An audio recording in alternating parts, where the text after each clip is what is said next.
भारतात राजकीय स्थैर्य आणि धोरणांमध्ये सातत्य असल्यामुळे विकासाची गती कायम राखण्यासाठी भारत निरंतर पावलं उचलत असल्याचं पंतप्रधानांचं प्रतिपादन. अंतराळ क्षेत्रातील स्टार्टअप कंपन्यांच्या मुख्य कार्यकारी अधिकाऱ्यांसोबत पंतप्रधानांची चर्चा. जीवनमान सुलभ करण्यासाठी अंतराळ क्षेत्राचा अधिकाधिक वापर करण्याचं पंतप्रधानांचं आवाहन.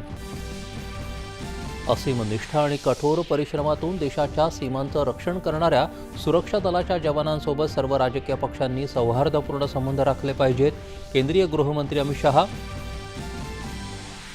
देशात मोबाईल फोन उत्पादन योजनेची सुरुवात. या योजनेमुळे मोबाईल फोन उत्पादन दुप्पट होऊन 40 लाख कोटी रुपयांपर्यंत पोहोचेल, अश्विनी वैष्णव यांचा विश्वास. पुण्यात ब्रिक्स दळणवळण मंत्र्यांच्या बैठकीत दूरसंचार तसंच माहिती आणि दळणवळण तंत्रज्ञान क्षेत्रातील सहकार्य अधिक दृढ करण्यासाठी भारत आणि ब्राझील दरम्यान सामंजस्य करार.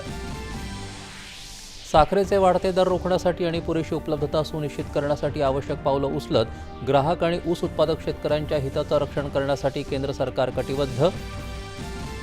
शेतीच्या उत्पादकता वाढीसाठी राज्यात डिजिटल ट्विन लर्निंग प्रकल्प राबवला जाणार. पहिल्या टप्प्यात 10,000 शेतकऱ्यांची निवड करण्याचे मुख्यमंत्र्यांचे निर्देश. जलसंधारण दिनानिमित्त राज्यात आयोजित महावॉकेथॉन वॉक फॉर वॉटर उपक्रमाला उत्स्फूर्त प्रतिसाद. 3 लाखांहून अधिक नागरिक सहभागी. शेती कामासाठी लागणाऱ्या माती आणि मुरुमावर आता रॉयल्टी आकारली जाणार नाही. महसूल मंत्री चंद्रशेखर बावनकुळे यांची माहिती. जागतिक बॅडमिंटन अजिंक्यपद स्पर्धेत महिला दुहेरीत त्रिशा जॉली आणि गायत्री गोपीचंद जोडीनं उपांत्य फेरीत धडक मारत भारताचं कांस्य पदक केलं निश्चित.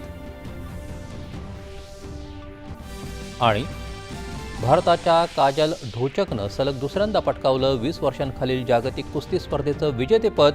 चीनच्या कुस्तीपटूचा पराभव करत सुवर्णपदकाला गवसणी.